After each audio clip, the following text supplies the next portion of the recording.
I believe that each one of them walked out of that room yesterday doing a personal analysis of what does this mean for me? And I know for a fact that there's talk inside the military ranks of what is the best way to disobey an unlawful order.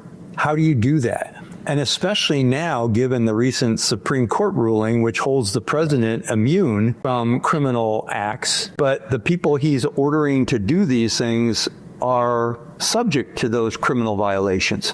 So how do you say no, especially if the staff judge advocate, the lawyer chain of command has been disrupted, that the military chain of command from civilian to military leaders has been co-opted? It was obvious to me in Secretary Hegseth's speech that he also is all for doing whatever the president orders him to do.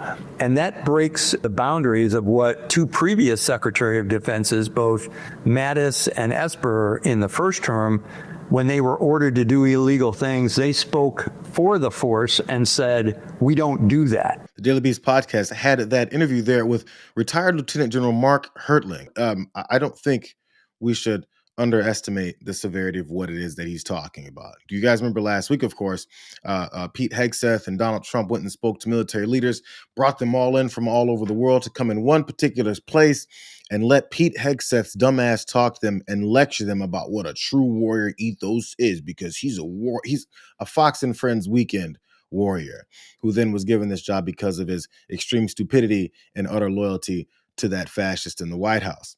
There was reports from many folks who saw the way that many of those generals and leaders were sitting there, mostly in silence. But apparently, according to Mark Hertling, it wasn't a very good sign as far as what is that Trump and Hegseth want. The military, with this internal dissension that you can seemingly feel when you witness an event like yesterday. When you look at those faces, it's what I predicted when I was on the show the other day. And that you're going to get poker faces and a stoicism that was reflective of professionalism. But truthfully, those individuals will leave that room or left that room yesterday, and they'll start discussing and analyzing how they can implement some of the lawful orders that they got. Okay, great. We can buck up the standards. We can take a look at the kinds of things to get some soldiers, not all, certainly not even the majority, back in better shape.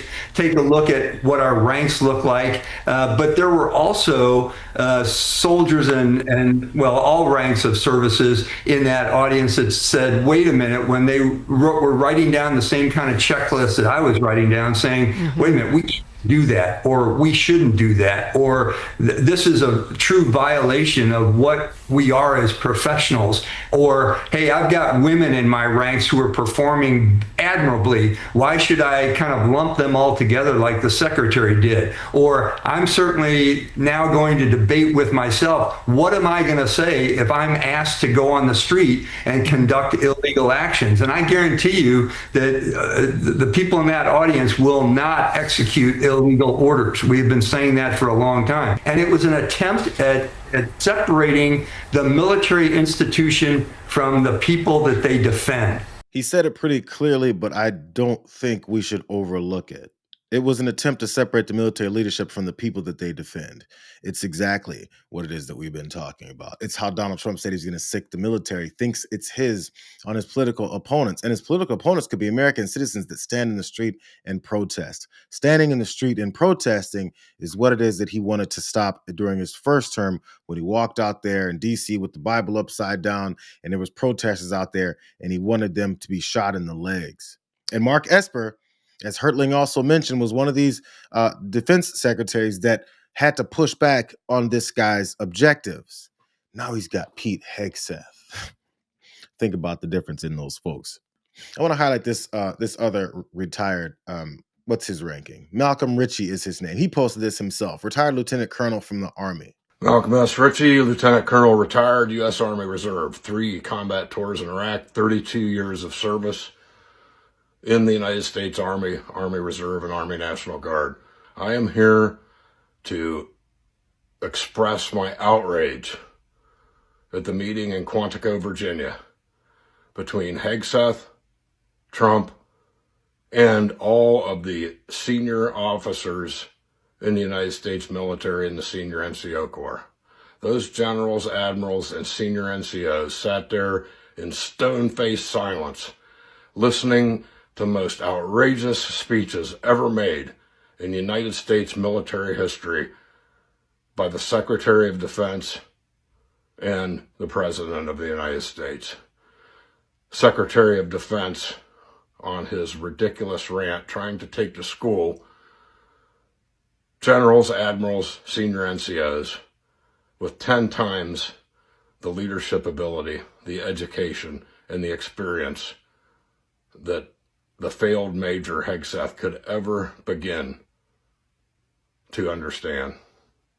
And then they have to listen to the cognitively declined President of the United States, who I would now name as Dictator of the United States, tell this audience that they will be expected to wage war against the American people.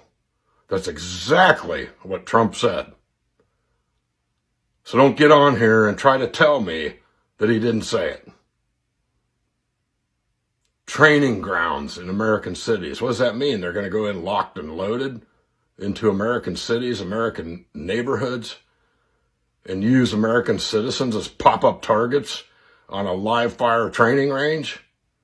This is absolutely astounding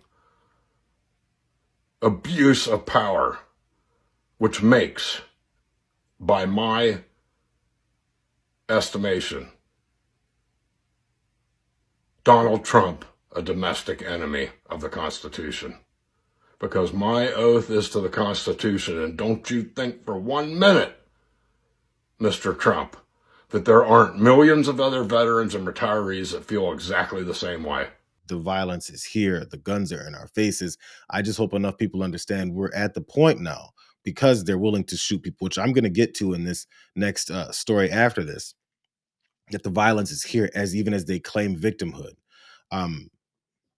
The way that they always talk about they're violent terrorists, they understand they're the violent terrorists. That's how they're talking. That's how they're being. And they don't expect anyone to do anything else except for standing with signs now and say, hopefully you guys will rethink your long-standing plan to take over this country with your fascism. In case you guys didn't see it, this is that aspect of that speech where Donald Trump was talking about using American cities as training grounds. Very important mission. And I told Pete, we should use some of these dangerous cities as training grounds for our military, National Guard, but military.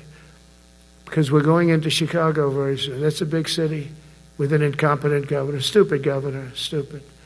They threw him out of his family business. He was so stupid. I know the family. He becomes governor. He's got money. Not money that he made, but he ran for governor, he won, and now he criticizes us all the time. And don't let the irony get lost on you. I'm talking about J.B. Pritzker being a rich guy who was given money by his family and didn't make it himself.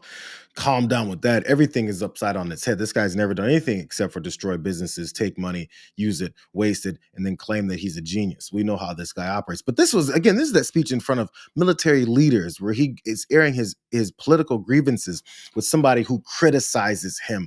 That was the beef. He goes around just criticizing us. That is the issue. So therefore, he's going to tell his military leaders to then go into that state and specifically in the city of Chicago to go and execute his political retribution for people who criticize his thin-skinned ass. He went and spoke in front of the Navy as well, too. But we have to take care of this little gnat that's on our shoulder called the Democrats. They want to give all of our money to illegal aliens that pour into the country. And, you know, I have a bigger heart than they do. But the problem is when you do that, they come in by the millions. Everybody wants that, so you can't do it. We are going to take care of this little gnat on our shoulders called the Democrats. Who's we? As he keeps going and speaking in front of military crowds, military leaders, and I guess General Navy midshipmen. I don't know who it is that he's speaking in front of there, but he had another speech where he's talking again to the military to talk about the violence he wants to inflict on his political enemies. This is direct. So I gave you guys maybe a little bit of like optimism towards the way things might go. So let me just finish this whole block off with one ex-Homeland Security Chief of Staff, Miles Taylor. I think at this point, Trump considers him a traitor for not continuing to be loyal through his authoritarianism. So Miles Taylor had a thought about what is it these military leaders might do. Do you think the military are going to say, no, Mr. President? Do you want my honest answer? Yeah. Because a lot of people out there, look, I deeply respect men and women in uniform. I worked in the Pentagon during the first Bush administration. I have a lot of friends that serve in the United States military. I would like to tell you, no, they are going to push back. They are going to fight against this illegal conduct in the Trump administration. I do not personally believe that's what's going to happen, at least at first. I think you are going to see a lot of the senior ranks of the military rollover, and we may not know about it because these are not folks who are used to vocally and publicly standing up to the president of the United States. It's just not in their DNA. I cannot tell you how hard it was to get even the very vocal generals in senior positions who worked in the first Trump administration to get their asses out there in 2020 and say what they were saying to people like me in private publicly. And my point to them was, I get it. You've spent a career, you got 4 stars on your shoulder. I'm just some punk kid.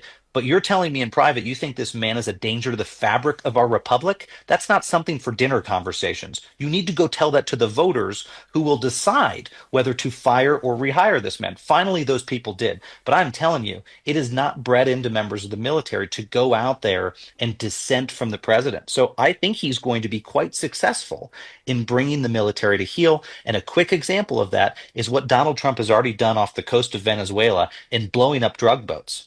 This is completely not authorized by the Congress. His missile strikes against drug dealers, while it may make us feel good, no one wants to have sympathy for the drug dealer. They are not lawful. And he's doing that with members of the military in full compliance. And he wraps up his point by talking about what it is that we've already done with military might, doing already illegal activities and blowing up those boats, which he took their word for it that these are drug boats. When some of those reports from those countries where those boats were from, some of those folks were fishermen. Other folks, they didn't confront them at all. They just blew it up. So who's to know whatever confirmation that they say they have? So take that any way that you want to, and I guess prepare for what it is that we may see.